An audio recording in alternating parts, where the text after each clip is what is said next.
एक हफ्ता और गुजर गया और इस नए हफ्ते फिर हम आपके साथ आए हैं। हम लेकर आए हैं आपके लिए इंडियन लॉ फॉर ऑल या हिंदुस्तान का कानून सबके लिए। Welcome to nation info hub. और चलिए अब हम कंटिन्यू करते हैं अपने इस सीरीज़ को, जिसके तहत हम इंडियन कॉन्स्टिट्यूशन के आर्टिकल्स को पढ़ रहे थे और हमारा आर्टिकल 19 चल रहा था, जिसमें हमने अभी तक आर्टिकल 19 का मीनिंग देख लिया था, उसका स्कोप देख लिया था, उसके एक्सपेक्ट्स भी देख लिए थे। हमने आर्टिकल 19 क्लॉज 1 देख लिया था, क्लॉज 19(2) देख लिया था। और अब चलिए आगे हम बढ़ते हैं आर्टिकल 19 का क्लॉज 3, और वो है freedom of assembly. Article 19 clause 3 है फ्रीडम ऑफ असेंबली, जिसके तहत आपको ये अधिकार दिया गया है कि आप एक जगह इकट्ठा हो सकते हैं। आपको कोई नहीं रोक सकता है, सरकार या प्रशासन आपको नहीं रोक सकती है अगर आप पीसफुली एक जगह इकट्ठा हो रहे हैं किसी पर्पज़ के साथ। तो आर्टिकल 19 में जो आपको freedom of speech and expression दिया गया है, उसी के तहत एक चीज़ और आ जाती है जो बहुत ज़रूरी और इम्पॉर्टेंट हो जाता है। वो है एक जगह इकट्ठा होना, और वो भी पीसफुली इकट्ठा होना और विदाउट आर्म्स इकट्ठा होना। अब जब आपको बोलने की आज़ादी दी गई है तो आपके पास कुछ आइडियाज़ होंगे, कोई चीज़ आपने सोची होगी, आप चाहते हैं कि आम जनता को, आम पब्लिक को आप उस चीज़ को समझा सके। और कैसे समझाएंगे आप? जब सब एक जगह इकट्ठा होंगे, एक जगह इकट्ठा होंगे तो आप अपनी आइडियाज़ को एजुकेट कर सकते हैं उनके बीच में, उनको बता सकते हैं कि ये आपका आइडिया है और आप इस चीज़ पर काम कर सकते हैं। लेकिन एक शर्त है कि आप असेंबली करें, आप एक जगह इकट्ठा हो, और उसके लिए शर्त यह है कि आपके पास कोई आर्म्स नहीं होना चाहिए। आपको बोलने की आज़ादी है, आप अपने आइडियाज़ को समझा सकते हैं, बता सकते हैं, और उसके लिए आपको लोगों को चाहिए कि इकट्ठा हो जाए। तो यही आपको आर्टिकल 19 क्लॉज 3 कहता है कि फ्रीडम ऑफ असेंबली है, आपके पास आज़ादी है कि आप इकट्ठा हो। साथ ही साथ एक चीज़ और जो है, हम देखते हैं कि लोग हंगर स्ट्राइक करते हैं, प्रोटेस्ट निकालते हैं, लोग रैली करते हैं, मार्च निकालते हैं। ये सब भी आपका है राइट टू असेंबली के तहत। इसमें आप रैली निकाल सकते हैं, आप प्रोटेस्ट कर सकते हैं, आप हंगर स्ट्राइक पे बैठ सकते हैं, आप सरकार को इस चीज़ किसी भी बात के लिए प्रेशर बना सकते हैं इन जरिए से। लेकिन यहाँ पर एक चीज़ है जो मेन होता है, वो ये है कि आपको किसी भी तरीके का आर्म्स एनिमिनेशन नहीं होना चाहिए। आपके पास कोई ऐसा हथियार नहीं होना चाहिए जिससे कि स्टेट को ख़तरा हो या जिससे वहाँ पे इकट्ठा हुए लोगों को कोई चीज़ का ख़तरा हो। इससे बचाने के लिए रीजनेबल रेस्ट्रिक्शन लगाया गया है। यहाँ पर एक बात हम आपको बता देते हैं कि जो सरकारी ज़मीनें हैं या जो निजी है, जो किसी प्राइवेट इंसान की अपनी प्रॉपर्टी है, उस जगह पर आप असेंबल नहीं हो सकते, वहाँ पर आप इकट्ठा नहीं हो सकते, वहाँ पर आपको रोक लगा दिया गया है। तो चलिए अब हम एक केस स्टडी की तरफ बढ़ते हैं और उसके ज़रिए से समझने की कोशिश करते हैं कि असेंबली का क्या मतलब है, इकट्ठा होने का क्या मतलब है। तो ये केस है 1972 का, Himmat Lal versus the Bombay police commissioner. इसमें हुआ ये कि सुप्रीम कोर्ट ने एक कानून को रद्द किया जिसमें यह था कि अफसर्स को एक अधिकार दिया गया था कि वो किसी भी मीटिंग को, किसी भी प्रोटेस्ट को, किसी भी मार्च को रद्द कर सकते थे, ख़त्म कर सकते थे बिना किसी उसके।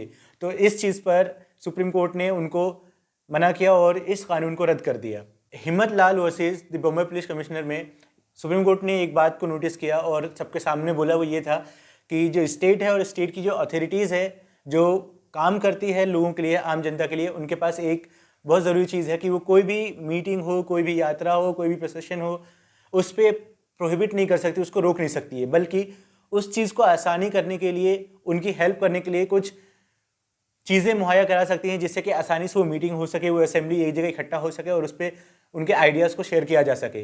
तो यहाँ पर सुप्रीम कोर्ट ने स्टेट को ये बोला कि आपको सिटीजन्स जो हैं, जो नागरिक हैं, उनकी मदद करनी है ताकि वो आसानी से अपनी मीटिंग को कर सके।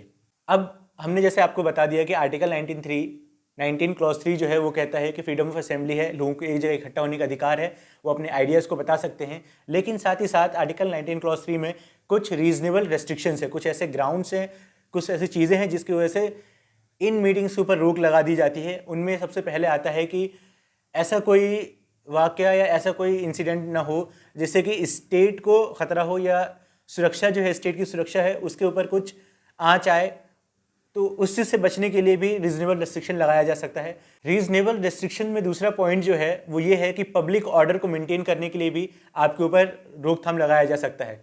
मतलब कि पब्लिक की सेफ्टी के लिए एक जगह लोग इकट्ठा हो रहे हैं और स्टेट को लगता है, राज्य को लगता है कि यहाँ पे कुछ गड़बड़ होने वाली है, कुछ और ऐसा खतरा है जिससे लोगों की जान को नुकसान है या उनके ऊपर खतरा है, तो जो राज्य है उसके ऊपर रोक लगा सकती है।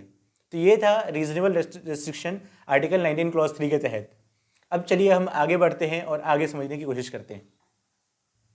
तो अभी हमने आपको समझाया आर्टिकल 19 क्लॉज 3 जिसके तहत था फ्रीडम ऑफ असेंबली। अब चलिए हम आगे बढ़ते हैं आर्टिकल 19 क्लॉज 4 जो कि है freedom to form associations, union और कोऑपरेटिव सोसाइटीज़।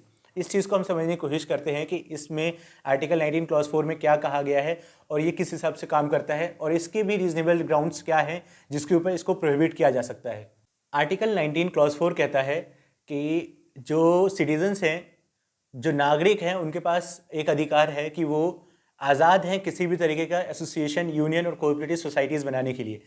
एसोसिएशन का मतलब ये होता है कि कुछ लोग एक जगह इकट्ठा हैं, उनके पास कुछ आइडिया है, वो उनके ऊपर वर्क करना चाहते हैं ताकि जो ग्रेटर गुड है, जो आम जनता के लिए अच्छी चीज़ है, वो उसको सामने ला सकें। वो किसी भी फॉर्मेट में हो सकता है, वो चैरिटेबल फॉर्मेट में हो सकता है, वो चाहे तो साइंटिफिक फॉर्मेट में हो सकता है, या वो चाहे तो किसी और भी तरीके से हो सकता है। वो ऐसा हो सकता है जहाँ पर कि आम जनता जो है, आम पब्लिक है, उनके फ़ायदे के लिए वो संगठन बनाया गया हो, वो संघ बनाया गया हो, जिससे कि उनको फ़ायदा मिले। किसी भी डेमोक्रेटिक कंट्री में एक बहुत ही इंपॉर्टेंट पार्ट जो प्ले करता है वो वहाँ के सोसाइटीज़ जो होती हैं या यूनियंस जो हैं, संघ, ये सब जो है वो एक मेजर रोल प्ले करता है। क्योंकि जब तक कुछ संगठन नहीं होंगे जो सरकार की कुछ बातों को अपोज करे, जो उनको बताए कि आप यहाँ पे ये गलत कर रहे हैं, उनके ऊपर प्रेशर डाले कि आप इस चीज़ को सही करें, तब तक एक जीवित, जो हम बोले, एक जिंदा डेमोक्रेसी नहीं हो सकती है। जिंदा डेमोक्रेसी लिए चाहिए कि उसके अंदर ब्लड हमेशा फ्लो होते रहे। और वैसे ही होता है जब कुछ सोसाइटीज़ बनती हैं, कुछ ऑर्गेनाइजेशंस बनते हैं, वो सामने आते हैं और वो इन सब बातों को रखते हैं ताकि जो फंक्शनिंग है डेमोक्रेसी की वो अच्छी तरीके से हो सके।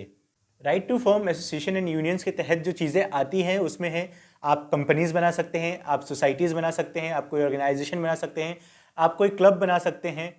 और इसका सिर्फ इतना ही मतलब नहीं कि आप उनको बना के छोड़ दें। आपका वहाँ पे काम ये आ जाता है कि जब आप उसको बना दें तो आप उसको एस्टेब्लिश करें, उसके बाद उसको आप उसके एडमिनिस्ट्रेशन पे ध्यान रखें और उसकी फंक्शनिंग की वो किस हिसाब से काम कर रहा है, इन चीज़ों पर नज़र रखें और अच्छी तरीके से कर सकें।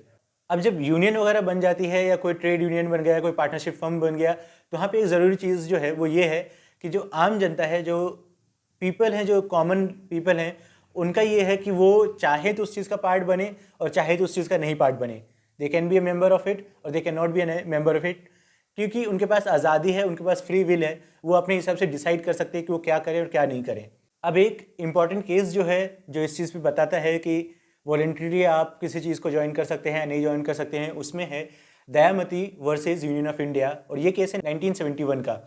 इसमें सुप्रीम कोर्ट ने इस बात को बोला कि कोई भी जो नागरिक है वो किसी भी एसोसिएशन या किसी भी संगठन को ज्वाइन करता है तो उसके पास आज़ादी है कि वो उस चीज़ के जब तक चाहे उसका मेंबर रहे और जब चाहे उस मेंबर से उसकी मेंबरशिप ख़त्म कर ले और वो निकल जाए उस चीज़ के बाहर। किसी भी एसोसिएशन को बनाने में या किसी भी यूनियन को बनाने में कोई भी पहले उस चीज़ के ऊपर रोक नहीं लगा सकता है। यहाँ तक कि राज्य जो है, जो स्टेट है, वो भी इस चीज़ को रोक नहीं सकती है। बिल्कुल आज़ाद है इंसान कि वो अपना यूनियन बनाए या वो अपना एसोसिएशन बनाए, क्लब बनाए और उसके ऊपर काम करे ताकि वो समाज में कुछ अच्छाई ला सके, कुछ बदलाव ला सके।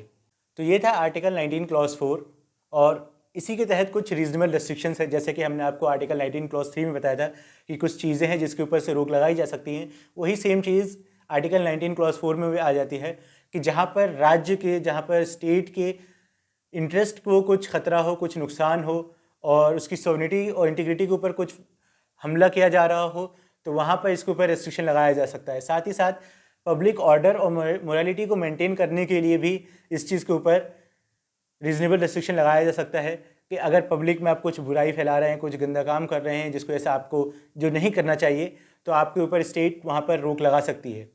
तो ये था आर्टिकल 19 क्लॉज 4। तो आज के वीडियो में बस इतना ही। आज के वीडियो में हमने देखा आर्टिकल 19 क्लॉज 3, आर्टिकल 19 क्लॉज 4, और उसके हमने ग्राउंड्स देखे जिस पे उनको काम किया जा सकता है, और वो भी ग्राउंड्स देखे हमने जिस पे उनके ऊपर रोक लगाई जा सकती है। तो आज के वीडियो में बस इतना ही। अगले वीडियो में हम लेके आएंगे आपके लिए article 19 clause 5 and article 19 clause 6। और अगर आपको ये वीडियो इन्फॉर्मेटिव लगा और अच्छा लगा तो please like, subscribe and share. और हमारे लिए कुछ आपके पास राय है या कुछ सजेशन आप हमें देना चाहते हैं तो वो भी आप नीचे कमेंट सेक्शन में लिख कर बताएं ताकि हम अपने आप को और बेहतर कर सकें। Thank you for watching nation info hub.